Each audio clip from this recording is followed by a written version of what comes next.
party people. Well, welcome once again to the Party of One podcast, the actual play RPG podcast where the gaming table is always set for two. I am your host as always, Jeff Stormer, and this week on the show, we are celebrating American Groundhog Day with a game of Cage of Sand with the game's designer, Luciella Scarlett. Cage of Sand is a role-playing game about a time loop murder mystery. It follows a single protagonist as they wake up in the same day again and again and again and again, each day ending with a horrible, bloody catastrophe. The game is played through a series of tarot card prompts where you flesh out the day, you find its bloody end, and then you restart the loop, coming to distinct revelations as you go. You play out what is happening, can it be stopped, what it would take to stop the time loop, and if the hero has what it takes to make it through to tomorrow. It is a game that is horrifying and terrifying and so much fun and just really, really cool and good, and I loved it so much. I really can't wait for you to hear the game that we played, and I really think that you should check out the game on itch.io. You can find a link in the show notes.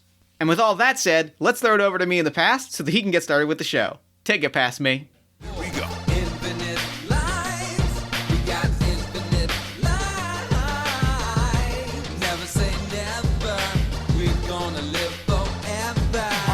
Hey, party people.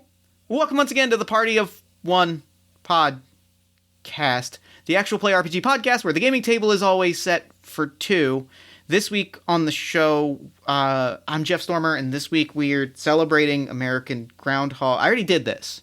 Didn't I already do this? I feel like I already did this. Yeah, I'm looking at the waveforms, and I already did this. So I'm gonna throw it over to me in the past so that he can get started with the show. Take it past me. Here we go. No. Okay. I'm not gonna. Something's happening.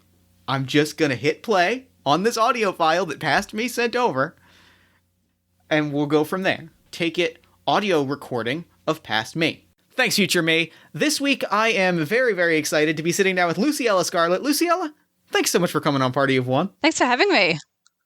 I'm really excited. I've been looking forward to this game all day. So real quick, at the top of the episode, why don't you tell our lovely listeners at home what we are playing this week, as well as anything else you've got going on that you might want them to know about. Thanks, Jeff. So today we'll be playing Cage of Sand, which is a time loop horror game played with tarot cards.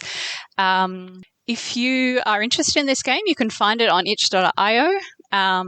And you can also find me on Twitter. In both of those cases, I'm Luciella ES. That's LUCIELLAES. Hell yeah. So, Cage of Sand, the game that we're playing this week. Suffice it to say, you suggested that we play it, and I jumped at the opportunity because it is a game about one of my absolute favorite tropes of all of the tropes, which is, this is a game about time loops. And I am a noted lover of time loops, so I'm very excited to get into this game. So with that said, why don't we go ahead and dive in? We'll introduce our characters and scenario, and then we'll play through some familiar scenarios and hopefully solve a murder mystery here today. Excellent. Let me go ahead. So I'll go ahead and read the intro of the game, and then we will introduce our characters. You wake with a disturbing sense of deja vu. You encounter strangers that you already seem to know. You sense that there's something important that you're forgetting. You can only hope that you'll remember this. This is a game about, like I said, this is a game about time loops. So why don't we introduce our character and scenario before playing through the first of our many time loop cycles of play? Awesome. So for this game, you can play Cage of Sand in a lot of different genres, but today our game is taking place in the modern world, in a game studio creating the Blood Moon Chronicles, Night of the Full Moon. Night of the Full Moon. Yeah, I think several people have probably said that's a bad idea for a game, or that's a bad name for a game, but thankfully the important people didn't listen to them. Right, of course, because we don't want to tamper the creative vision of this game by changing things like the name at the last minute. Things like name and release date, these are things that are sacred to a game, and that's why, even though it is sort of the end of the year, even though, we're kind of in crunch season, it's really a priority that we get this game finalized before the holiday season. We don't have any crunch at this company, Jeff. What are you talking about? You're right. What am I saying? This is a company that cares for its people. This is a company that cares about work-life balance. Absolutely. That brings us to our protagonist, Babs Wilkinson, a programmer in her late 20s. She's working very hard. She loves her company. She loves our customers. And she is really enthusiastic about the Blood Moon Chronicles Night of the Full Moon. At least that's what she says to her bosses. She's been at this for a very long time. Like, everybody in this company has been at this for a very long time, but like, she's been a coder long enough that like she's just very, very tired in a way that that speaks to me personally on a deep level. Yeah, I think it probably speaks to a lot of us at this point. Depending on when this comes out. But we have a cast of characters which we've pre-generated, similar to setting up our scene in advance. But we might meet them along the way and find out about all of these colourful characters. Yes, indeed. And so with that, it is time to encounter our first time loop. Mm-hmm.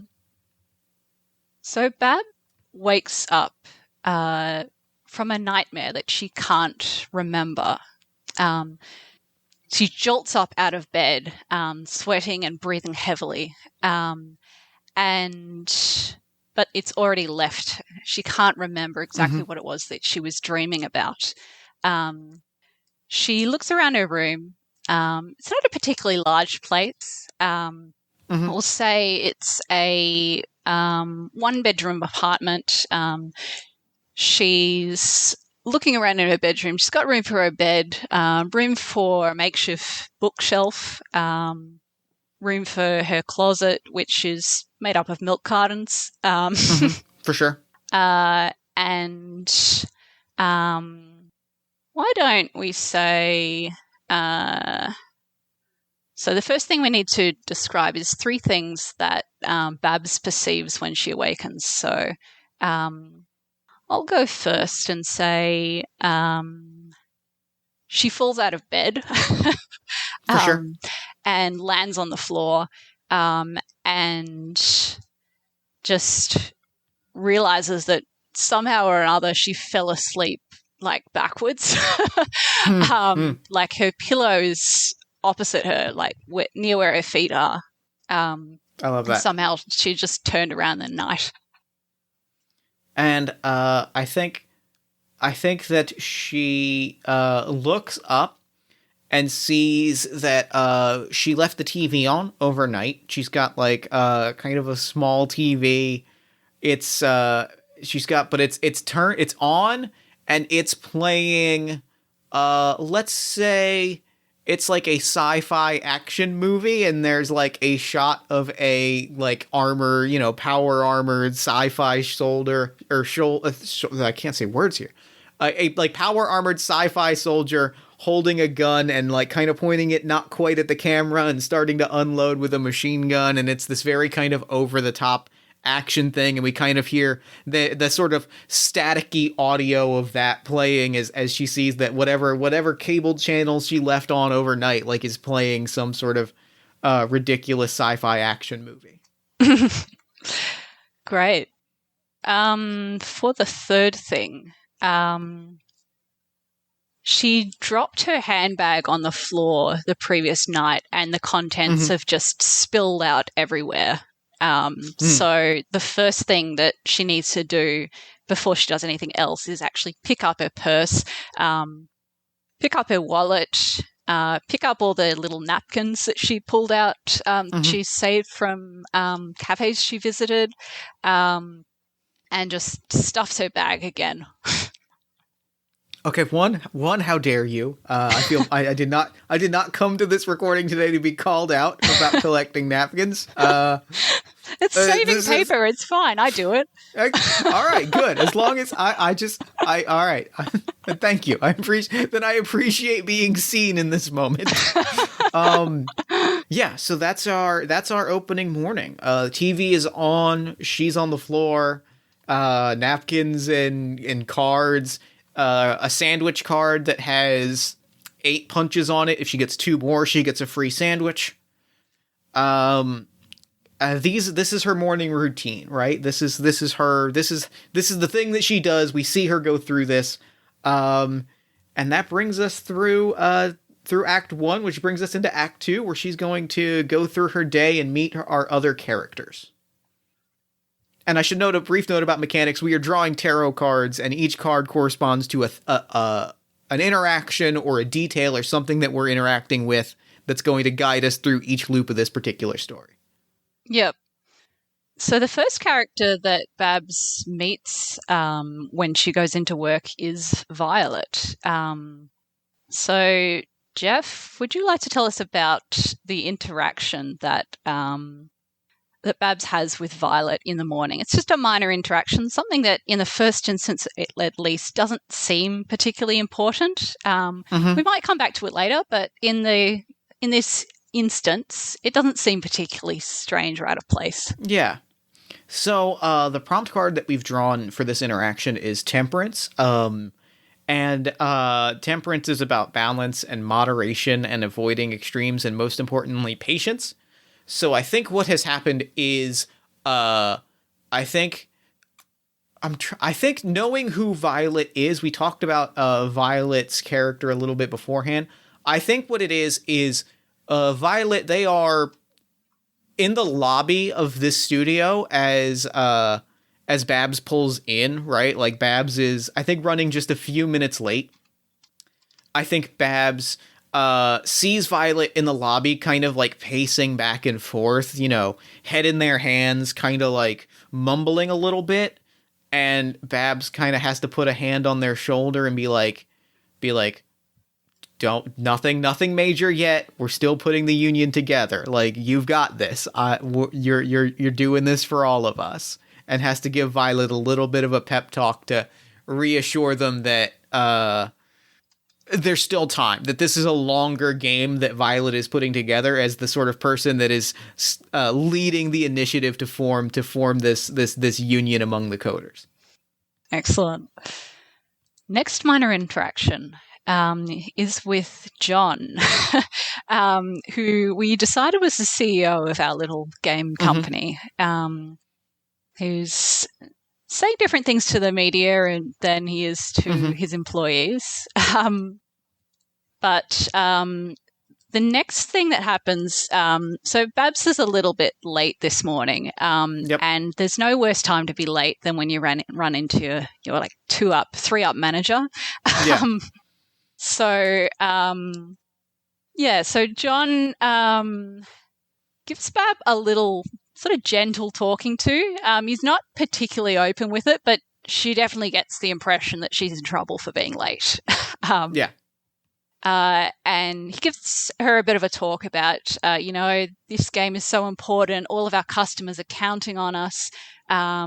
And we're almost there. It's just a little bit more work, and then we can all have a wonderful break and just let the customers play the game. I love it. I hate it, and I love it.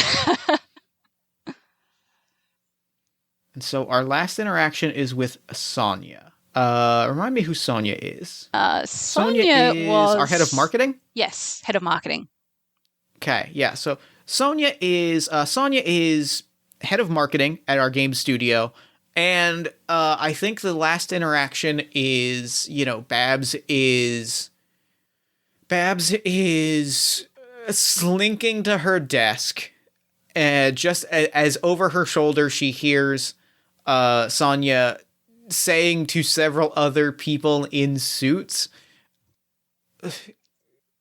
it's not, look, it's fun, like, the game, whether the game is done, the game is done, but that doesn't mean that people have to be giving up their livelihoods. And like, the way I see it, where I came from, I mean, we can spin a 3-month delay. That's not a problem. Like, you ask me to do an interview and say that we're pushing the game back a few months.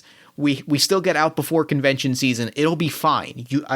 I don't see the big deal here. And she hears Sonya giving this sort of pep talk about like why it's okay to delay the release of this game. Babs definitely pauses to notice that no one looks impressed by this speech. Okay. And then we get into our major interactions. Actually, we just had Sonya, so I might select a different character. Lily.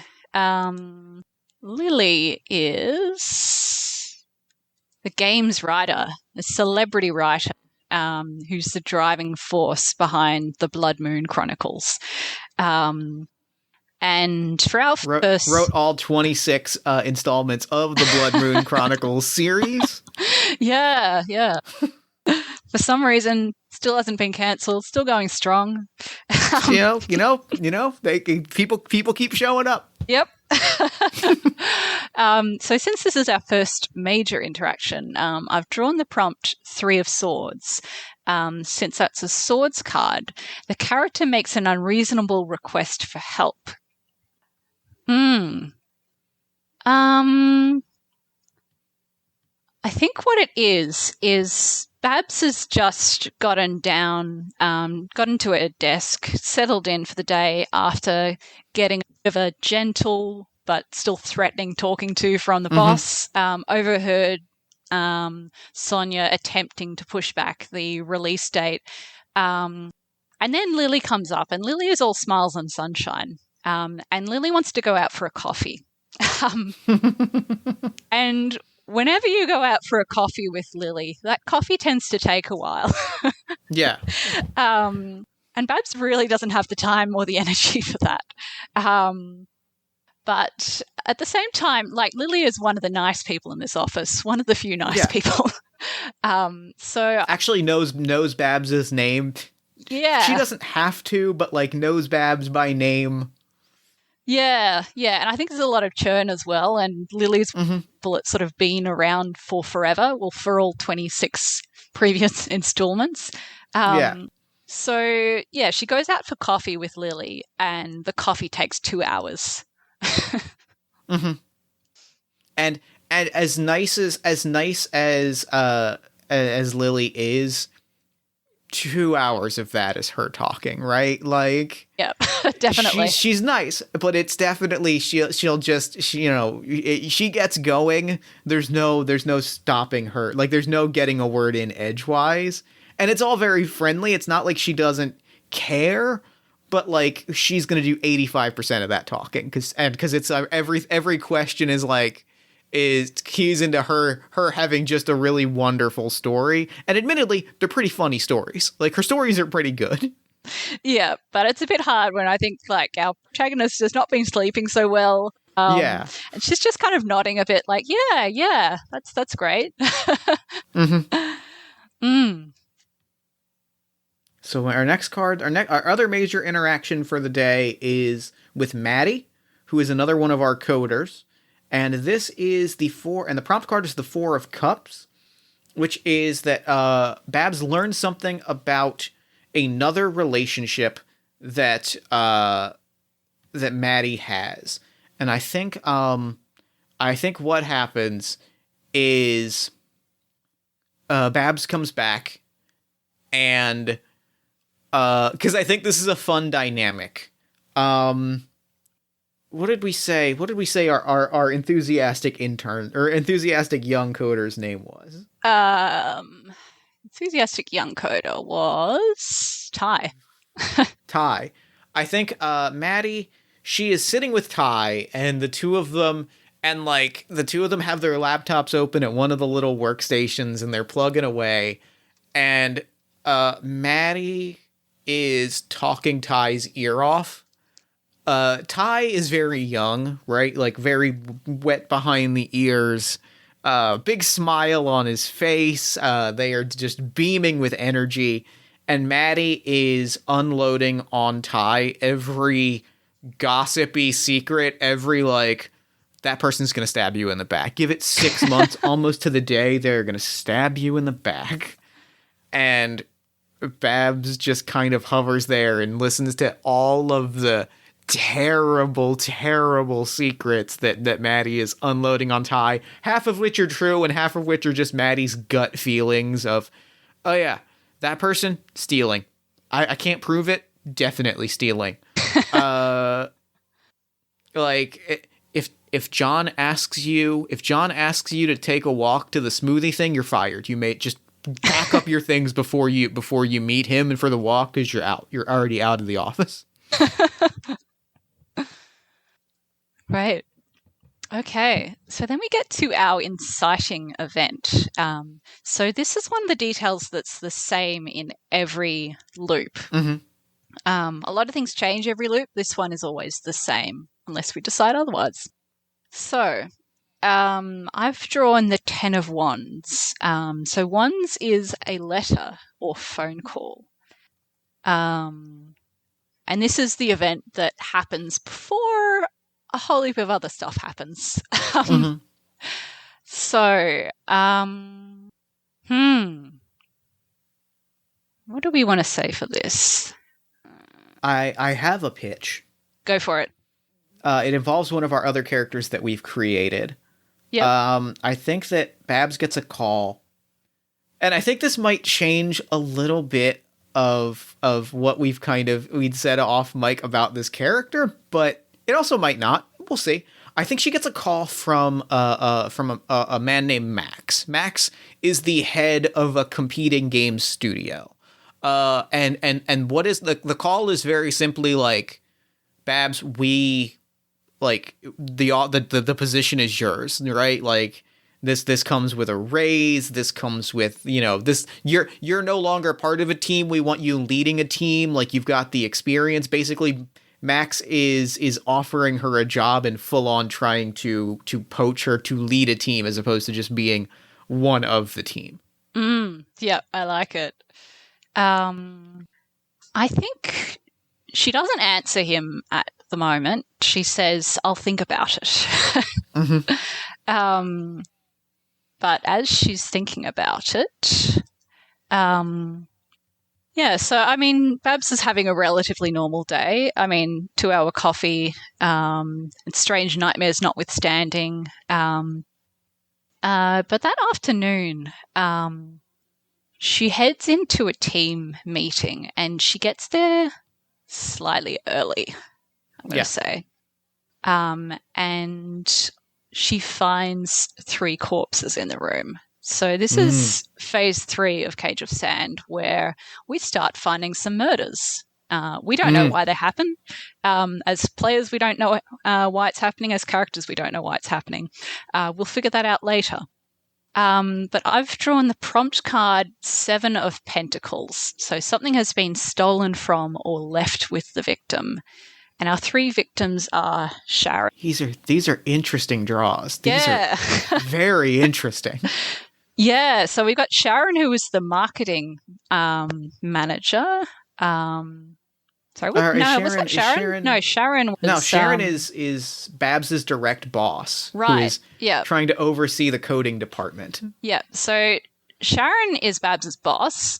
Max is the person who just finished calling Babs to discuss this new job offer. And Violet is the coder who is trying to form a union. And what was left there? We've drawn a Pentacles, which is something is stolen or left with the victim. Yeah. I'm going to say that Max's phone is missing. So that's good. The person who was just trying to call, either he just called her and then something happened to his phone, or someone else called her, or something, because his phone is gone. His phone is nowhere to be found. And you can tell that because, like, his belongings, like his pockets have been turned out. Someone was looking for something. And the others as well, like Sharon's purse has been rifled through and it's just scattered across the floor. But you can tell that the thing that's missing here is Max's phone. Yeah. And then that brings us into That brings us into the revelation. No, so we have 3 more murders left to go. Oh, we have 3 more murders. All right. Let's kill some more people. Let's kill some more people. So we've got Sonia now, who she was the marketing manager I was getting mixed up with. Sonia's the head of marketing. Yeah. And then we've got Lily as well, who was the writer. Yep. And your prompt card was 5 of Pentacles. So that's another one where something has been stolen from or left with the victim. You can either say it's similar to what I said or it's something totally different. I think it's something totally different. I think that it's gotta be Lily's notebook. Lily's notebook of game ideas is missing. And I think you know that because like it's kept in a messenger bag kind of on its own, right? Like it's Lily's kind of writer's quirk is like she's got this big honking notebook that she keeps in a messenger bag exclusively for this notebook, and the whole messenger bag is missing. Yep. And we got a shot earlier when they were getting coffee together of Lily talking a lot about this of like you know how the president keeps the football chick like handcuffed to his wrist. I keep my messenger bag on me at all times because like you know this is my career. Yeah. Last one, my turn. Okay, so Babs is just sort of reeling from this scene. So she's gone into one meeting room, found these corpses. She's head off. Where did she find the other 2? Just before she finds them. I think she runs to the CEO's office and finds them in the CEO's office, and the CEO is nowhere to be seen. Right. Okay. So Ty as well. I'm going to say that like Babs is just running through the office at this point, like frantic, trying to find someone to like help, and also like well, obviously she's about to call the police, but the first thing is like everyone else is in danger. So she's trying to like yell and get everyone to leave. And then she notices that someone is missing. That someone is Ty. And she's just who's the new person in the office, very enthusiastic, hasn't seen anything particularly bad yet. I think he's like a new person probably to the whole games industry. And as she's running through the office trying to find him, she can't. And she looks under his desk. And well, if she sees something, like she sees something, and it drives her to look under his desk. And he's just been shoved under there, and blood is just everywhere under this desk, like coating underside of the tables everywhere. But the reason why she didn't immediately sort of see that when she was walking by is that he's been cut into pieces, and those pieces have just been shoved behind a box.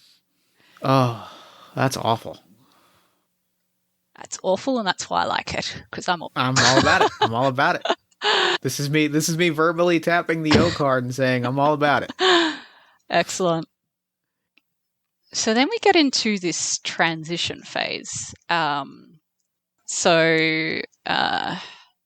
Jeff, I'd like you to describe what's the last thing that Babs notices or perceives before the end of the time loop. The last thing that she sees is she tears back through the office. She gets out. She gets outside. She collapses, like she's got her phone in her hand. She's trying to dial a number, and she dials the number, and she puts the phone to her ear, and then it's hard. It's smash cut to black. The prompt card is the 5 of Swords, which is loss and defeat, and specifically a Pyrrhic victory. So I like the idea that like she gets out, she starts to call for help, but she's unable to do it before something cuts her down. Okay. And then I get the chance to describe what's the first thing the rest of the world perceives. I've drawn a really interesting card for this, which is strength. Yeah, very interesting. Very interesting. Compassion, gentleness, inner strength, resolve, and courage. How does that relate to this murder scene? I'm going to say that the first thing that the rest of the world hears of something being off is an announcement that the game release has been delayed. And it's been delayed for the purpose of helping out the devs so they have a bit more time to actually finish the game without crunch. Yeah.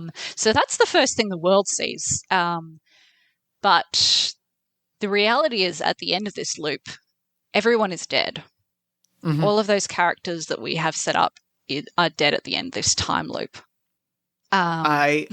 There's a really like horrible, morbid montage of whoever the new head of marketing is, like delivering this speech in a video and like being like talking through like, you know, we are a company that cares about people first and foremost, and we wanted to give this game time and give our people time to live. And like it's just like the camera's following through the office as like we're seeing all of the death and destruction and carnage of like it's very specifically just like a manager giving them this talk into a video and completely over like neglecting to mention all of this that has happened here. Yeah.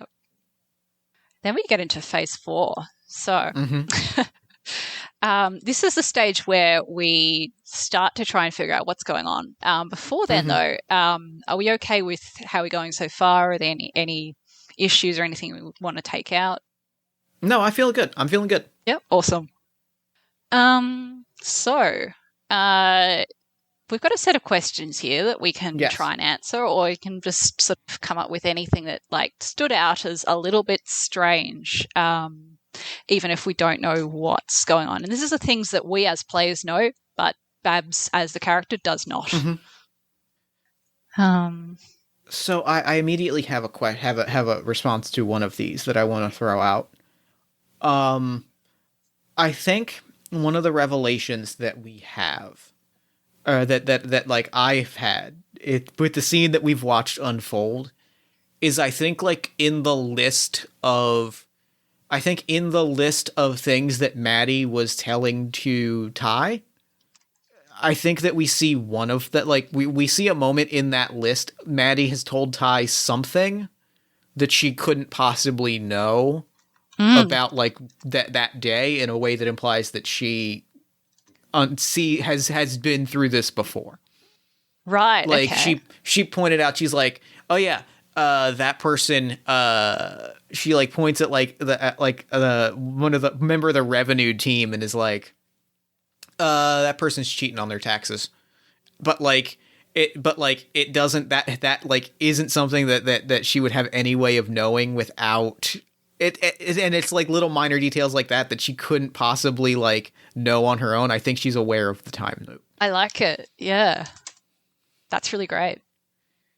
I think I really liked that we went straight from that scene where Babs is getting this call from Max over into the scene where Max, for whatever reason, is in a meeting room with Babs's manager and with Violet. So I'm going to say, what does that mean? I think that Max's company has acquired this company. Ooh. See, I love that. And I also have a bond that I want to throw out. Go for it. To really complicate things. And also just, it feels like an opportunity. It feels like it takes Max in a vastly different direction that I think is fascinating. If Max is pro Lily's union, or not Lily's union, is pro Violet's union. Like if Max knows that Violet is organizing and like is willing to negotiate, which is like why they were specifically together. I think it's less so that Max approves of it and more that Max is at least willing to play ball. You know what I mean? Like Max is at least willing to negotiate. Even if it's out of a sense of self-preservation, like Max is at least willing to hear that out. Yeah. It was Sharon Sharon was the manager. So Max and Sharon were negotiating. Yeah. Violet when this happens. And then someone else entered the room. Mm-hmm. Do we want to describe anything else yet, or is that enough for our first loop? I think that's enough for our first loop. I've got some things building that I think, but I want to see how at least another loop or two plays out. Yeah, great. In which case, we go right back to the beginning. Mm-hmm. Just give that a moment to load. So, Babs wakes up with a strong sense of deja vu. First thing we do is we decide which memory of the previous loop haunts them. What thing is stuck in her head? Whose turn is it? I lost track. Let's see. You started the last turn. You started the last part, phase 1. So why don't I throw out the first detail for this one? Sure, go for it. Gosh, what do I think the thing is that sticks in her head? I think the thing that sticks in her head is droplets of blood leading towards Ty's desk. There's just that visual of like blood on the floor towards Ty's desk is like blazed in her head, in her mind's eye. Nice. I mean, not nice, but I like it. Okay. And so what I will ask you is, because this is loop 2, we have one tally mark. We've completed one loop. What one unremarkable element of Babs' surrounding or morning activity seems either strangely repetitive or strangely out of place? I think it's her purse, because like she just packed this just the previous day. But for some reason, like she wakes up, falls out of bed again, and sees her purse and the contents just scattered everywhere. Napkins on the floor, has to pick up her wallet, all of that stuff. And she has this brief moment where she thinks, wait, didn't this just happen yesterday? I love it. All right. And that brings us to our minor interactions. Great. Your turn. So we've drawn Maddie, and we've got the prompt is Queen of Swords, which is independence, judgment, direct communication. It's got to be ominous, right? It's got to be ominous given the revelation and direct communication. I think Babs gets in a little late. Is chided by John. Walks by Ty and Maddie, and Maddie looks up and is like, I think she says something like, try to be a little quicker this time. And like, that's all she says. A little quicker. And then I think Babs is like, you mean next time? And Maddie's just like ignores her, pretends doesn't say anything. Doesn't. Okay. Yeah, I love that. Right. So I have Violet and the 5 of Wands. Violet is in a bad mood this morning for some reason. You don't know why. It's probably got nothing to do with Babs. But they're in a really bad mood. And I think Babs is getting to her desk and Violet's just like snaps at her and it's like, do I have to do everything in this place? Which is out of character for Violet, very out of character. But yeah, it's just this sudden interaction that I like that. Yep. And so we've drawn Margie, who is Babs's partner, and the star. Ooh, that's a good That's a good interaction. That's a good interaction, because I think what has happened is Babs finally sits at her desk and opens her laptop for like at least a few for a few minutes before Lily shows up. Opens the laptop and sees that like it's specifically a confirmation from like a meal delivery service. Oh, that's lovely. That's like Margie has bought her lunch. Oh, what'd she get for lunch? She got partially because I have it on. I literally have it on the way at this moment. She got burritos. Burritos. I like it. On an unrelated note, I may have to step away for about 2 to 5 minutes in about 25 minutes. Just That's enough fine. time to go grab the food and bring it back. This is also my note that this is a heavily edited podcast. We can cut out whatever we want to cut out. All right, what's our next interaction? Cool. All right.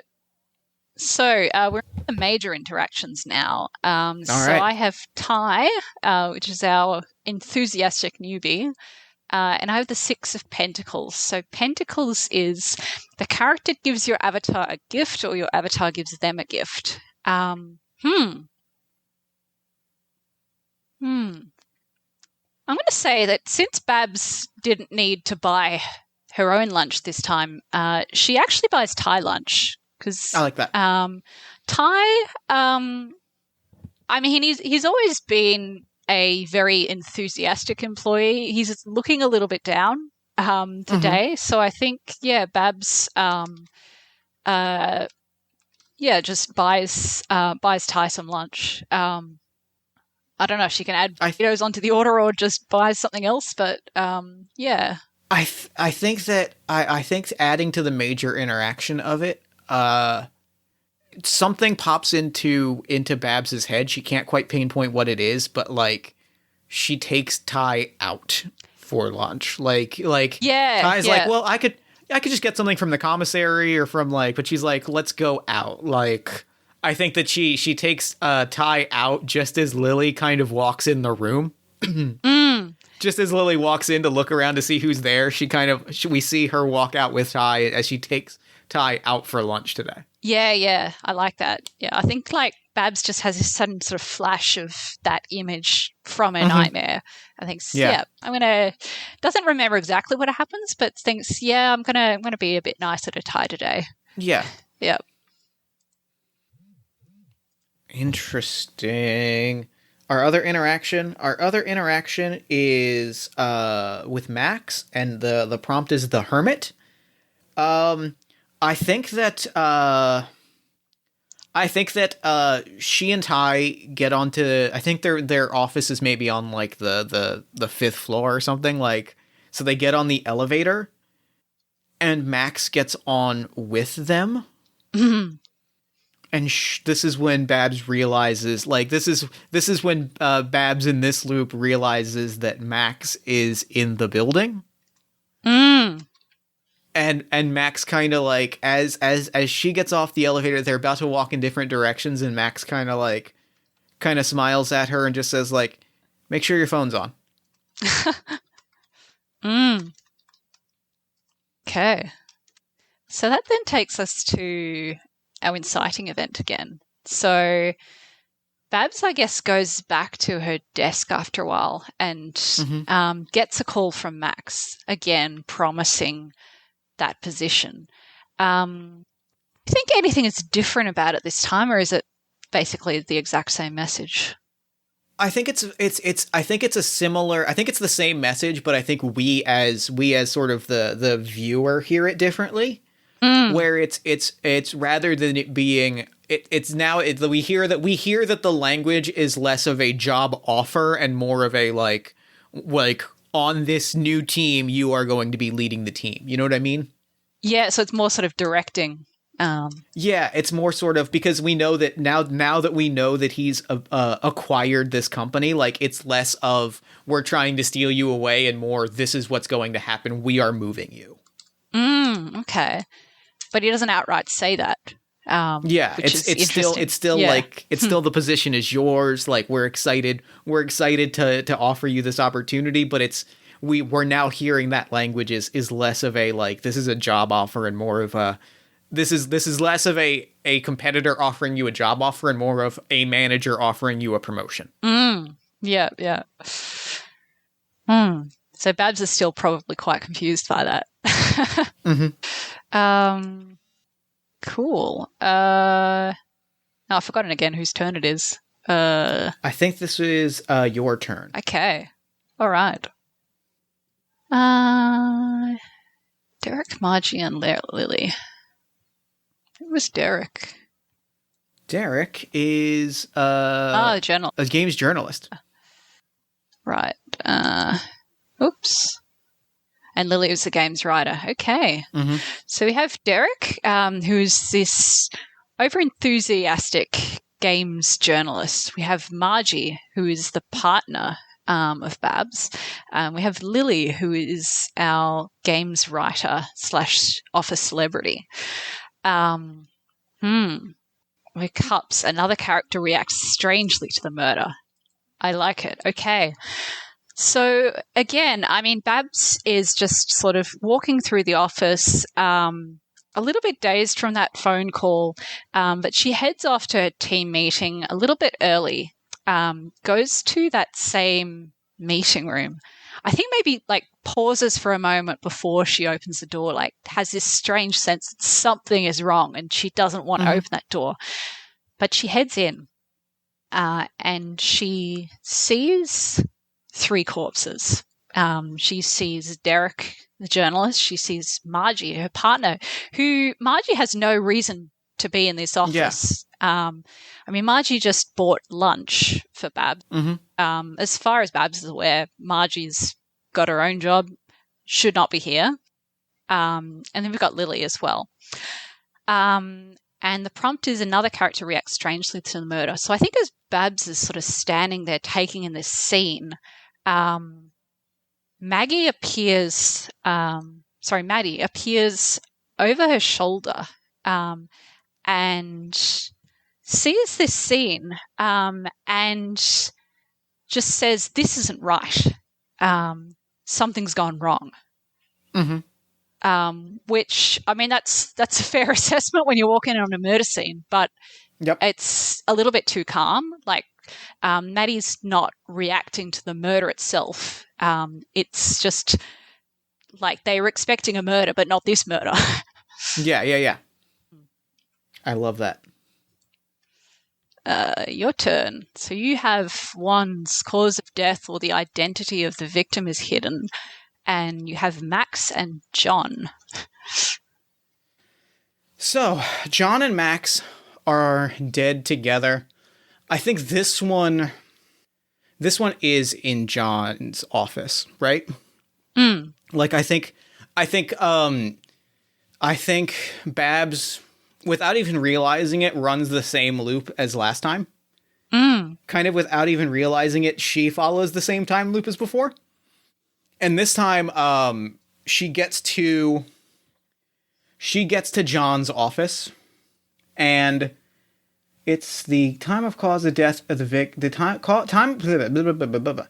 time cause of death or identity of the victims is hidden. I think this time she gets in, and John and Max are sitting. John's behind his desk, and Max is sitting in the chair. Like, is in front of the desk, John is behind it. And they're sitting perfectly, like, upright, as though they're in a meeting together. And they're, like... And Babs doesn't realize at first that they are... that they're dead. And in fact, there's no signs of injury. If they were, like, there's no blood, there's no... She doesn't realize it until she like comes up to someone and does the kind of hand in front of the face, touches the throat, realizes there's no breathing, and then completely freaks out. Yeah, I like it. Okay. So she completely freaks out. And so if we're following this same order as last time, Babs runs into the office, tries to encourage everyone to leave. And again, there's one person missing. This time I've drawn the prompt. Oh, it's also wands. Time or cause of death or the identity of the victim is hidden. So this is a Violet. Mm-hmm. I'm going to say Violet is missing from the office. But when Babs tries to ask around and figure out where they are, no one has seen them since early in the morning. So they've been missing for a while. And eventually, I'm going to say, so Babs runs outside as before, trying to call for help, and she sees a body in the garden. And Violet is lying there. It's not clear how long she's been. It's not clear how long they've been there or how long they've been dead. I mean, someone. It's not right in the open, but someone still should have noticed this if there'd been a body lying around. But like her body is. Their body is cold, and it seemed like. Also, like the blood. It doesn't seem like there's as much blood as there should be. Yeah. So that then brings us to the transition phase where we see what's the last thing that Babs perceives. Is it the same as before, or is there anything different? I think there is something different. I think there's something different. And I think as we head into our third loop, I think this is an important detail. I think she sees Ty walking into the office with like a takeout bag. And like it's the last thing that she sees. She sees maybe like she sees Ty, and Ty maybe points over her shoulder and starts to scream, and then it goes dark. But like she sees that Ty is he like was not in the same place. Yeah. Great. Curtain rise. So I'm going to say the same thing occurs in. So the first thing the rest of the world sees is the game has been delayed, and there's this beautiful video from the marketing manager explaining why it's so important that they need to delay it, both to prevent any bugs and also for the health of their staff. Really lovely message. Meanwhile, everyone's dead. I'm going to say the only thing that's sort of different this time is that the outside world catches on a little bit sooner that something's wrong, because there's a body left outside for starters. Yeah. Yeah. I love it. Right. Okay. Quick one. How are we going for time? I forget when we started. I think we've got I think we've got we're just under an hour, so we've got two more loops in us, I think. No, that's good. We're cruising. Good stuff. Okay. Revelations. So, we've got a lot of mysteries. I don't know if I have as many answers. Yeah, I'm not sure. I do know the answer. It's I feel like we've set it up that I think stopping or finding and stopping whoever is responsible for the murder will stop the time loop. Right. Okay. And I think the other revelation that I have ties into that, which ties into Maddie being aware of the time loop. Maddie coming in and saying like this isn't right implies that she not only knows of the time loop, she knows that that's how you stop the time loop. Yeah. Yeah. Because she was actively trying to solve something, which implies that and it was tied to the murders, so it implies that I think that like she knows that that's how you beat this thing. Yeah. I'm going to say as well, if you don't like this, let me know, but I think Go for it. Maddie is responsible for the second, because what happened, we had 3 murders that Maddie reacted and said, this isn't right, this is wrong. And then we had both Max and John died. I'm going to say Maddie is responsible for those murders somehow. Oh, I like that. Yeah. I like that. It also explains why those murders were different. Yeah. That feels really good. Okay. Do we want to decide anything else? I almost want to... I'm going to leave it on the table for now because we might reach a moment where the answer changes. But for now, my gut says that we might never know what's responsible for the time loop. But I don't want to necessarily make that definitive yet. Yeah. Well, I'm going to say as well, I think Maddie doesn't necessarily know. So she knows something's wrong, but she doesn't necessarily know how the time loop's happening. Maybe she's tried to stop it in the past and she hasn't been able to for some reason. I like that. Yeah. Okay. Change it. Okay. They've got Ty. I wonder if there's something with Ty. Well, maybe we'll leave that for the future. What do you reckon? Ooh. Ty knows who the murderer is. Okay. And because Ty saw it over Babs' shoulder. Which means that the next day, Ty, even if he doesn't know that the time loop's happening, has that visual in his head. Wait, when did he see? They pointed the last thing that Babs saw in the second loop was Ty walking in, and then pointed over her shoulder. So they saw whoever struck down Babs. Yeah. Even if they don't remember it, like he definitely saw something happen, and it's in the same way that Babs has that visual of like the blood on the floor. I think Ty does not realize that they're in a time loop, but he does have that visual stuck in their head. Yeah, I like that. Awesome. So we might go back to the beginning then, unless you had anything else to add. I think it's time for a restart. Right. Sorry, that's my computer being slow. So you're going to take the first action and tell us, this is not the first loop, so you're going to tell us what vague memory of the previous loop haunts them. Actually, no, this is the third loop, so we're going to change our morning routine. Yep, so this loop is a little bit different because I think at this time, Babs is starting to remember things. Yeah.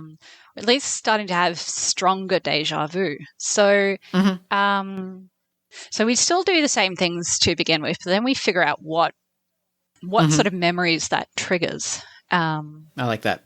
Cool. Okay. So I'm going to say that she wakes up and the image that sticks in her head is the image of Ty pointing over her shoulder at something. She doesn't know what, but just that image of him pointing. I think the mundane detail that is stuck in her head, and it almost, I'm going to say this is maybe the light bulb moment. And it's a very silly light bulb moment, but I kind of love it as the light bulb moment, is she is like picking up her stuff, and she just kind of whispers like a second in advance over your shoulder. And then she looks at the TV and realizes that like it's not only that visual stuck in her head, but it's a line that the character says, and she's memorized it despite having never seen this movie before. It's in the back of her head, like that line of like over your shoulder, and then like an alien, a xenomorph sword arm punctures this soldier's chest, but like knows the line, right? Like it's buried in her head. Yeah. And that would be enough to like trigger the memory. So, at this point, so we get to decide, is it one or more of the revelations? Is it full or partial memories of a previous loop? Is it awareness that time is repeating itself? Is it a mixture? I think, well, at minimum, I think the first thing that she remembers is just Ty pointing over her shoulder, and she realizes from that this has all happened for it. It wasn't just a memory. It wasn't just a nightmare. It's a memory of something that has happened, or more to the point, will happen.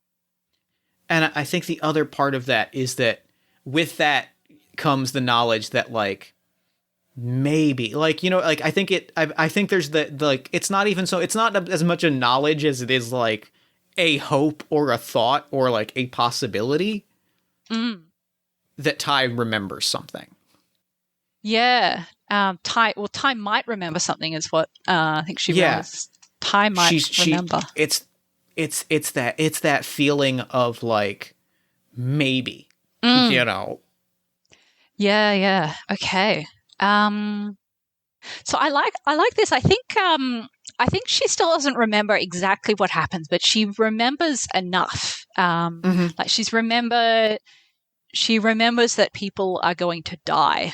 Is another thing that we'll say. So with that in mind, here's where the game gets a bit more freeform, is that we don't necessarily need to follow the pattern anymore. We can if we want, or we can say that Babs wants to actually try and figure out what's going on. So I have two immediate suggestions, because the text of the game is how this changes the avatar's actions or the rules of the game. Yep. I'd love to suggest two immediate changes to the rules. One is I would like to definitively save one character. Yep. And two, I would like to change how the interactions phase works a little bit. Sure. Okay. So I want to say Margie is safe. I think Babs, the way that Babs's actions change is that Babs like calls to Margie and is like, "Do not come near my office." Like you like, and like there's just something in her voice that Margie's like, "Okay, yeah, I'll stay home." Like, I was surprising you with burritos, but like I'll just stay home. Like, and Babs is like, I promise if I get home tonight, like I will treat you to, I will stop by that wing place. Yeah. And so I think Margie is safe, and I think what I'd like the interactions phase to be. Yep. Is I think I want to meet several characters that aren't the murderer as we slowly kind of whittle down who the murderer is. Yeah, yeah. Well, I think it would make sense for Babs to meet with Ty or to contact Ty. I love that. Yep. Yeah. So do we want to do a prompt or just decide how that goes? Let's draw a prompt. Yeah, okay. Because that might point us even closer to who the actual murderer is. Yeah, okay. Awesome. I guess is it my turn? Yes. Yeah, sure. Let's go with that. Yeah.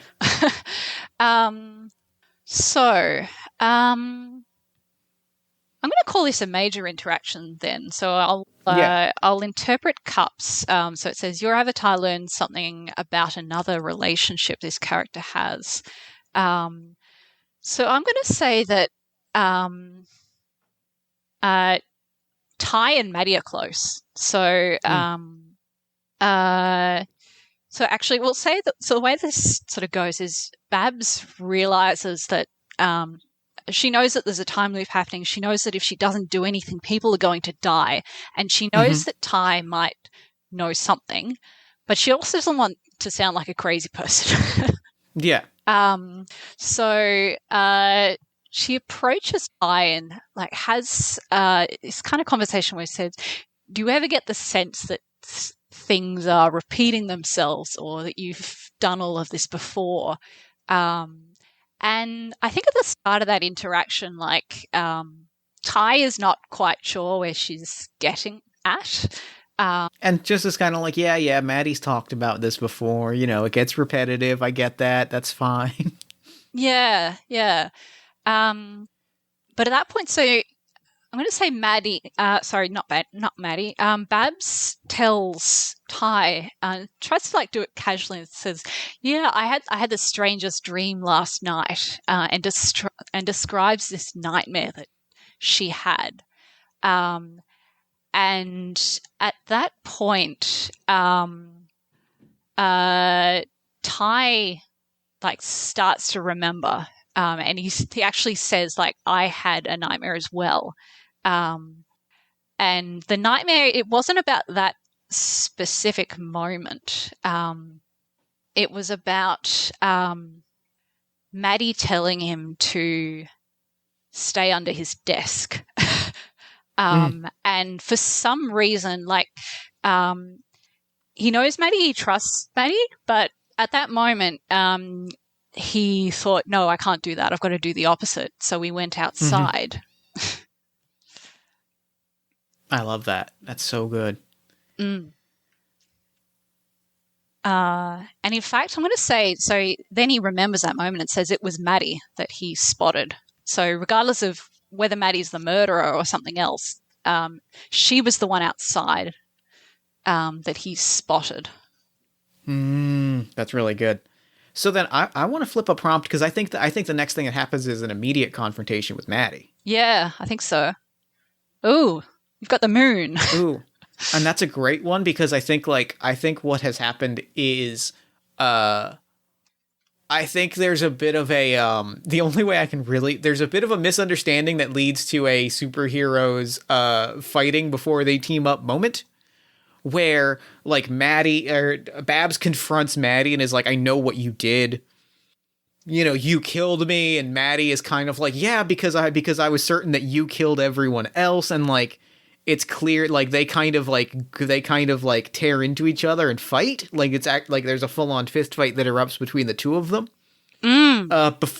Which is when we realize that Maddie has been like killing people that she thinks is the murderer. She's been this is when we learn that Maddie knows that that's the only way that they're going to get out of this. She's like, I don't know what's happening, but I know that it's tied to. She's like, the one time she knows that like if they can find this person, it's the only shot that they have at getting away, at surviving this. And I think that I think the way she knows this is that she sent someone like she left someone a voicemail, and like that person, because they weren't in the building, they survived and they had that voicemail the next day. And they deleted it because Maddie was like, I don't know what this is. I don't remember making this. I must have been drinking.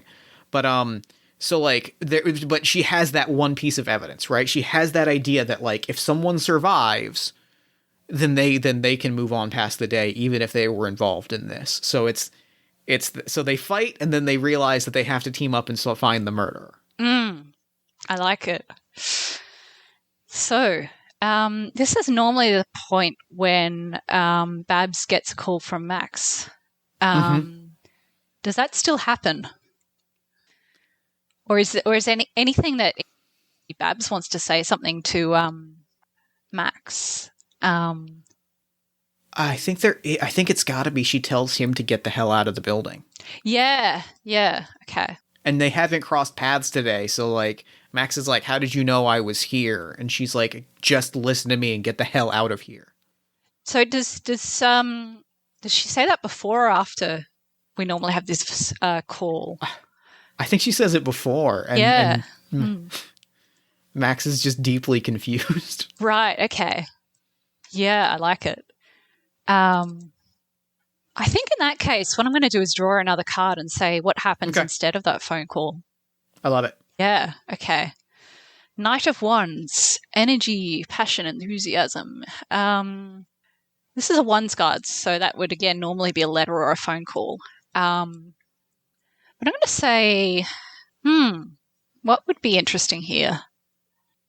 Because we still don't know as players who the murderer is, if not Maddie. I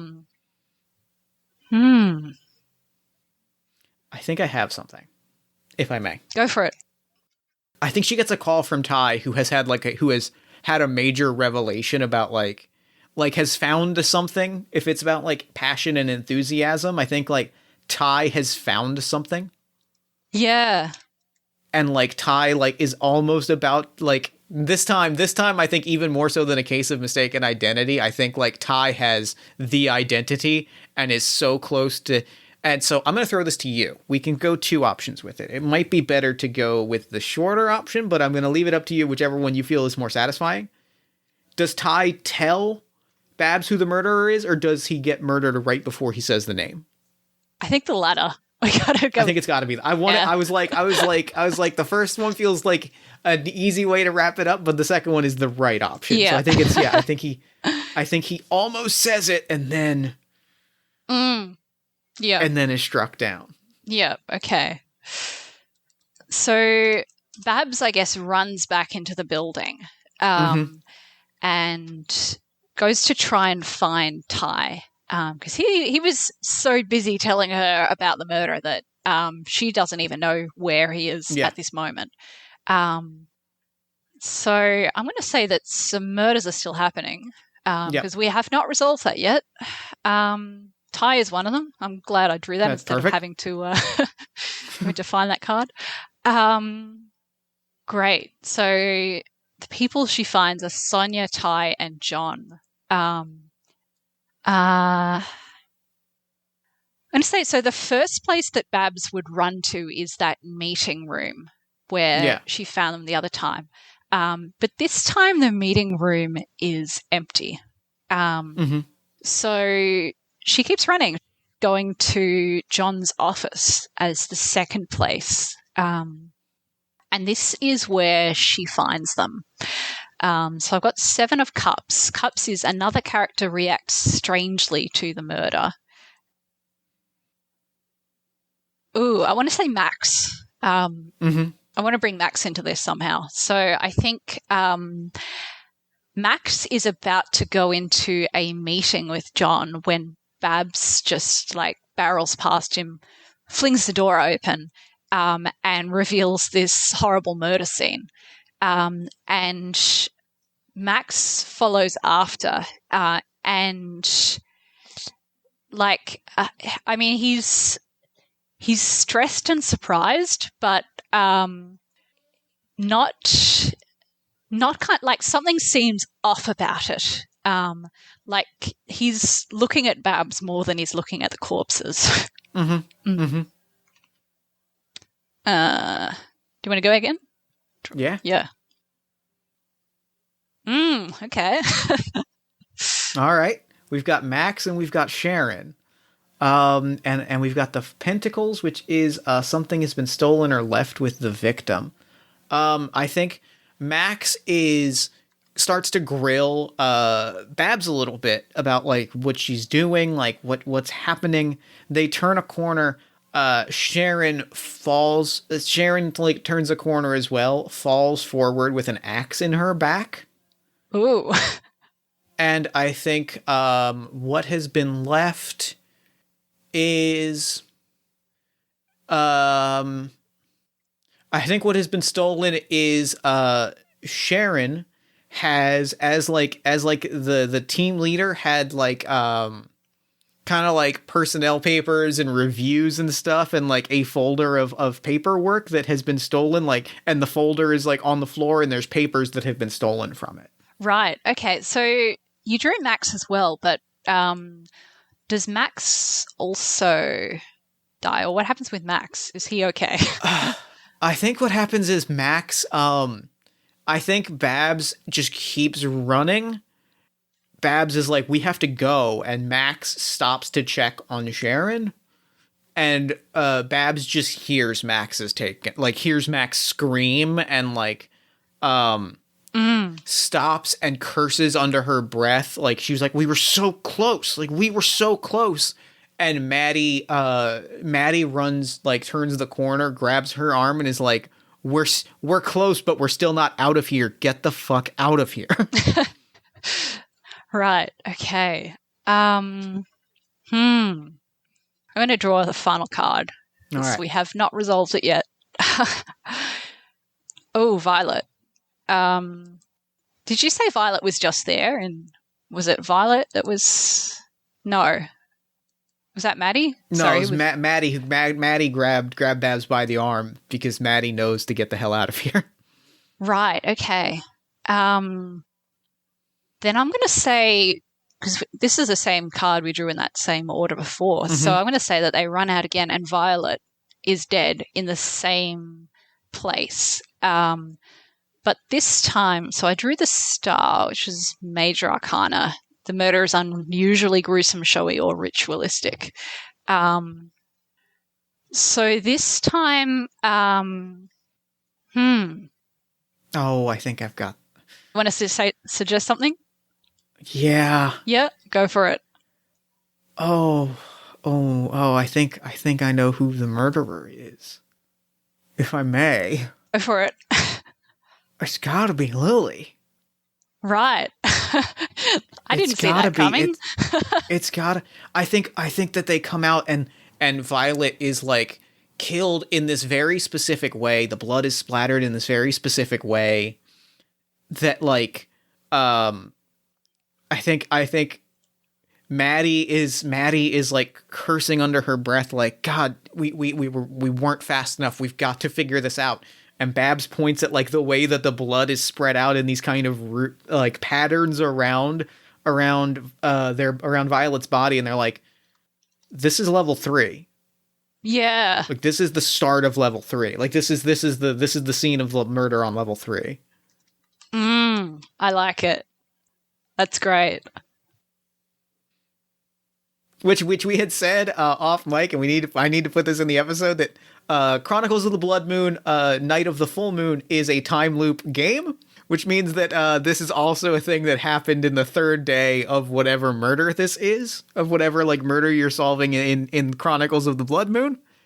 So I think Babs is like, this is level 3, like this is level 3, and then Maddie looks, and then like I think Babs sees Lily like with a weapon, and like just before getting murdered. Sees Lily. Yeah. I like it. Okay. Same thing again, I guess, in terms of the messaging, but maybe in terms of the first thing the world sees, which is this message from the marketing manager. Or is it? I think what if this it's time Lily giving the message? That'd be interesting. What were you gonna say? Well, I was just going to say, so Lily's outside now, splattered in blood with this weapon. I think that people would notice that, even if they're like the officer's a little bit out of the side. I think it's like a little bit hard to miss this person. So yeah, I think the first thing that the world hears is actually the truth of this, which is this crazy woman with an axe being dragged away. I love that. I adore that. Yeah. Which brings us to, I think, our final loop. I think we can probably skip a lot of the mechanics of it unless we want to go through part 1 again. I think the important thing is just deciding what does Babs do, really. Because at this point, I don't think we need to go through all these steps to try and figure out like what's happening. But so Babs wakes up in her room, has this strange moment of deja vu, but very quickly realizes what's going on. Can remember almost perfectly what happens the previous loop.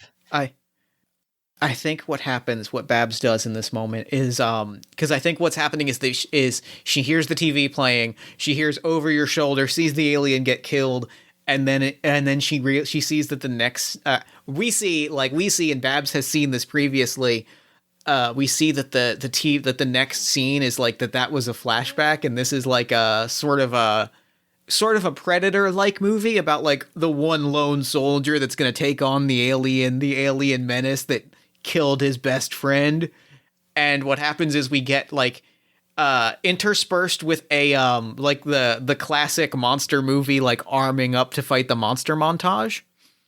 Right. We see Babs arming up to take down Lily. Like, so we get a shot of like this big soldier like grabbing a gun, and she puts a coffee tray into her shirt to be like, nobody's gonna stab me, and she's like getting armored up and is like grabs knives and stuff. Yeah, like stashing knives in her. She does stop and give Margie a phone call. Yeah, and is like, hey, listen, I'm gonna take the day off. Why don't we meet for lunch? How are you feeling about burritos? Oh, okay. Let's meet for lunch. Yeah. Right, okay. So now that she's covered in knives and coffee table and suited up for battle, called her partner and said, let's meet for lunch. What does Babs do? Because I feel like she's got to confront. Does she confront Lily, or does she do something else? I think it is. I think she gets to the building. She walks in.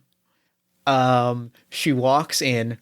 John starts to give her a speech, and she throws a middle finger and says, "You're out of here by noon." John is very, very flustered and does not fully know what that means yet. She walks up to Maddie, who is giving Ty the same rundown, slaps down a knife in front of her, and is like, "I know who it is. Let's go." I like it. And then, so Lily at this point doesn't really know that the other people are realizing that the time loop is happening. Yeah. So I reckon Lily is just very casually like chatting with someone on the floor when Babs and Maddie walk up with knives.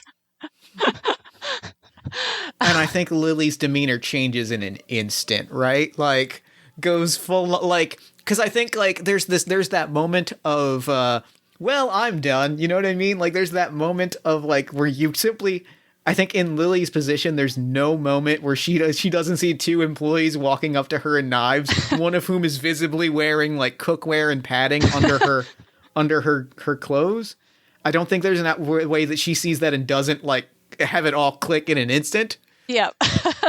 And so I think, like, then what we get is, like, the bloody climax of our story, which is just, like, all three of these people just beating the hell out of each other through this office building. Okay. I like it. But it is interesting. So, because no one else knows what's going on. So, yeah. I'm going to say, I mean, given there's 2/3 of them, well, I mean, if Ty was helping out, so there's 3 against 1. So strong as Lily might be, I think she's going to get beaten. Yeah. But I do think she has supernatural strength as part of this whole blood ritual thing. But I do think that she gets taken down. Yeah. But then the rest of the office is just watching this scene where these 3 people just are punching and stabbing this person, which, yeah, I mean, like, Lily probably displays a bit of a supernatural strength. I'm imagining she can, like, throw Ty and he just flies back and hits a desk or something. But what the hell do they think? I think there's definitely a scene where John watches this over his shoulder and is like, "What in the hell is happening?" And Max just very calmly is like, "Oh, I'm not really sure. Also, you know you're laid off, right?" And scene. I think what happens is I think the bittersweet ending is if I can throw out our closing shot. I think we cut to the burrito restaurant. It's 12:30. Margie is sitting there. She's ordered the food. She's waiting. And Babs walks up covered in blood. Plops down in front of her. There are lights in the distance. There are police lights in the distance. Margie, like, we just see Margie's face, like, in just shock and horror. And Babs is like, "You'll all thank me tomorrow." And scene. And scene. I think that's game. Awesome.